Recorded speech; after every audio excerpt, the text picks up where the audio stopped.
Mais ce soir, j'ai quand même le dos qui me chatouille un peu. Conséquence, Twitter est devenu le lieu privilégié pour découvrir l'actualité des stars, comme nous l'explique Aude Baron, journaliste du site internet Le Poste.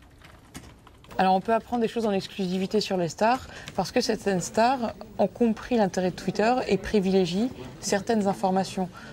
Par exemple, Sébastien Chabal qui avait donné des nouvelles de sa blessure il y a quelques mois exclusivement sur Twitter. Il n'en avait même pas parlé à la presse écrite. Ou par exemple Lance Armstrong qui, lors du Tour de France l'été dernier, en fait nous tenait au courant de son Tour de France, comment il le vivait, ses difficultés et ses doutes, etc. sur Twitter. Donc en fait, si on est fan du Tour de France, si on est fan de Lance Armstrong, on va consulter son compte Twitter et là on est au courant en temps réel de ce qu'il vit, de ce qu'il ressent.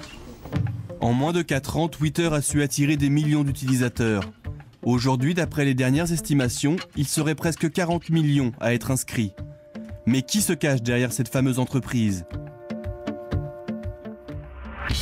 Pour le savoir, direction San Francisco, aux États-Unis. C'est dans cette ville de Californie, à 2 pas de la Silicon Valley, que le célèbre oiseau a fait son nid, au dernier étage de cet immeuble. Comme dans de nombreuses startups américaines, ici l'ambiance de travail est détendue. Les 140 employés de Twitter, jean basket, ont entre 20 et 30 ans. Et tout est fait pour leur offrir un cadre de travail convivial, locaux spacieux, nourriture gratuite et même table de mixage pour se détendre. Les 3 fondateurs les voilà, Jack Dorsey, Biz Stone et Evan Williams. Biz Stone, 34 ans, est le directeur artistique. Ici, vous avez le service téléphone mobile, l'équipe design qui est à côté d'eux, puis l'équipe chargée des recrutements. L'idée de Twitter est née il y a presque 4 ans, au mois de mars 2006.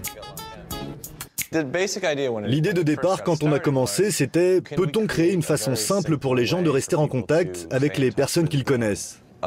Ce qui est très vite arrivé, c'est que ça ne concernait plus seulement vos amis, mais ça concernait tout le monde.